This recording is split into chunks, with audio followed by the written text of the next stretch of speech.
ఎన్టీఆర్ జిల్లా నందిగామలో బైక్లను దొంగలిస్తున్న ముఠాను పోలీసులు అరెస్టు చేశారు. నిందితుల నుంచి 15 బైక్లను స్వాధీనం చేసుకున్నారు. నల్గొండ జిల్లాకు చెందిన శివ జల్సాలకు అలవాటు పడి మరొక నలుగురితో బైక్ చోరీలకు పాల్పడుతున్నాడని డీసీపీ వెల్లడించారు.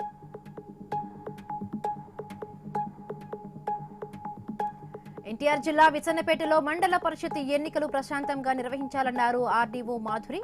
ఎన్నికను శాంతియుతంగా నిర్వహించేందుకు తీసుకోవాల్సిన చర్యలు, ఏర్పాట్లపై అధికారులకు పలు సూచనలు చేశారు. బాలికపై అత్యాచారానికి పాల్పడిన దుండగుని కఠినంగా శిక్షించాలంటూ అంబేద్కర్ కోనసీమ జిల్లా బాణాపురంలో ధర్నా నిర్వహించారు. పోక్సో కేసులో నిందితుడిగా ఉన్న వ్యక్తికి నెల రోజులలోపే బెయిల్ ఇవ్వడంపై ప్రజా సంఘాలు ఆగ్రహం వ్యక్తం చేశాయి. బాధిత కుటుంబానికి న్యాయం జరిగేలా చర్యలు తీసుకోవాలని కలెక్టర్కు వినతి పత్రం అందజేశారు. ప్రకాశం జిల్లా పెంచికలపాడు వద్ద రోడ్డు ప్రమాదం చోటు చేసుకుంది. ఈ ప్రమాదంలో లారీ డ్రైవర్ సజీవ దహనమయ్యాడు. లారీలు ఒకదానికొకటి ఢీకొనడంతో మంటలు చెలరేగి 2 లారీలు దగ్ధమయ్యాయి. ఘటనపై కేసు నమోదు చేసిన పోలీసులు దర్యాప్తు చేపట్టారు. కోనసీమ జిల్లా కొమరగిరిలో ప్రమాదవశాత్తు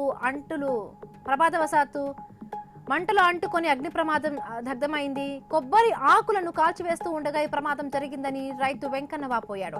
ఈ ప్రమాదంలో 40,000 ఆస్తి నష్టం జరిగిందని ఆవేదన వ్యక్తం చేశాడు.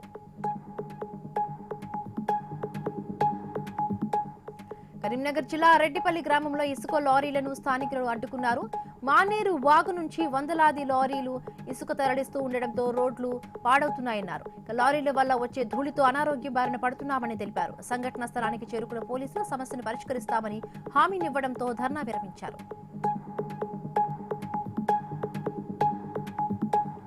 పంచాయతీ ఎన్నికలపై మంచిర్యాల జిల్లా వెంకటాపూర్ గ్రామంలో అవగాహన సదస్సు నిర్వహించారు. పోలింగ్ కేంద్రాలను పరిశీలించిన డీసీపీ భాస్కర్ అధికారులకు పలు సూచనలు చేశారు. ఎన్నికల సమయంలో ప్రలోభాలకు గురి కాకుండా ప్రజల ఓటు హక్కు వినియోగించుకోవాలని సూచించారు.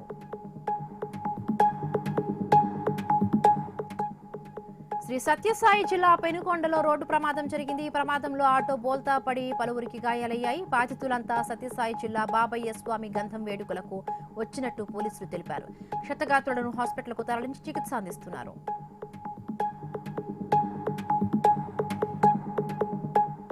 మా ఊళ్ళమ్మ అమ్మవారిని దర్శించుకోవడం సంతోషంగా ఉందన్నారు హీరో ఆది. భీమవరంలో అమ్మవారిని దర్శించుకుని ప్రత్యేక పూజలు చేశారు.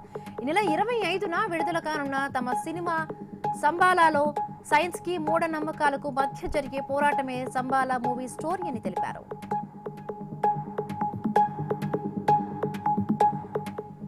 పెద్దపల్లి జిల్లా మల్లాపూర్లో విషాదం చోటు చేసుకుంది. పుట్టినరోజే 4 ఏళ్ల బాలుడికి చివరి రోజైంది. సోషల్ వెల్ఫేర్ పాఠశాలలో వంట చేస్తూ ఉండగా ప్రమాదవశాత్తు సాంబార్లో పడి తీవ్రంగా గాయపడిన బాలుడు మోక్షిత్ హాస్పిటల్లో చికిత్స పొందుతూ మరణించాడు. కొద్దిసేపట్లో పుట్టినరోజు వేడుకలు జరుపుకునే సమయంలో కుమారుడు విగతజీవిగా మరణించడంతో తల్లిదండ్రులు కన్నీరు మున్నీరుగా విలపిస్తున్నారు. గోదావరి పుష్కరాల వరకు కోట సత్యమ్మ ఆలయ నిర్మాణం పూర్తవుతుందన్నారు మంత్రి కందుల దుర్గేష్. ఏకశిల స్వయంభూ విగ్రహంతో త్రిశక్తి స్వరూపిణిగా దర్శనమిచ్చిన అమ్మవారికి ప్రత్యేకంగా మంత్రి దుర్గేష్ పూజలు చేశారు.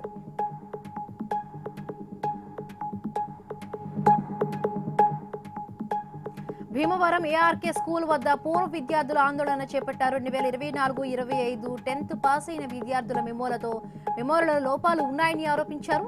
తమ పేర్లను సిస్టంలో తప్పుగా ఎంటర్ చేయడంపై ఆగ్రహం వ్యక్తం చేశారు. అధికారులకు ఎన్నిసార్లు ఫిర్యాదు చేసినా పట్టించుకోవడం లేదన్నారు. పాఠశాల హెడ్ మాస్టర్ సమస్యను పరిష్కరించుకుంటే ధర్నాను మరింత ఉధృతం చేస్తామని హెచ్చరించారు. ఉస్మానియా యూనివర్సిటీలో అధ్యాపకులు ర్యాలీ నిర్వహించారు. తమకు పెన్షన్ స్కీమ్ సిపిఎస్ అమలు చేయాలని డిమాండ్ చేశారు. ఓయూ ఆర్ట్స్ కాలేజీ నుంచి పరిపాలనా భవనం వరకు ర్యాలీ చేపట్టారు. సీఎం రేవంత్ రెడ్డి తమ సమస్య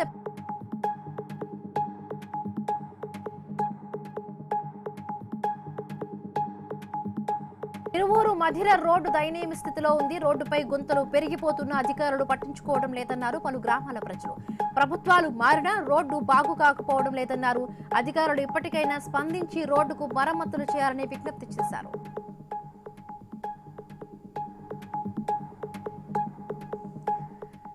ఏలూరు జిల్లా దెందులూరులో రోడ్డు ప్రమాదం జరిగింది. ఈ ప్రమాదంలో ఓ వ్యక్తి స్పాట్లోనే మరణించాడు. వేగవరం సమీపంలో బైక్ ను ఆర్టీసీ బస్సు ఢీకొనడంతో ఈ ప్రమాదం జరిగింది. బైక్ పెట్రోల్ మూత ఊడిపోవడంతో మంటలు చెలరేగి దగ్ధమైంది.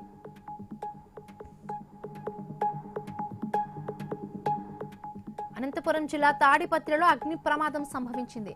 ఓ ఫ్లైవుడ్ ఫ్యాక్టరీలో చెలరేగిన మంటలు చుట్టుపక్కలకు వేగంగా వ్యాపించాయి. ఘటనా స్థలానికి చేరుకున్న ఫైర్ సిబ్బంది మంటలను అదుపు చేశారు. షార్ట్ సర్క్యూట్ తోనే ప్రమాదం జరిగిందని యాజమాన్యం తెలిపింది.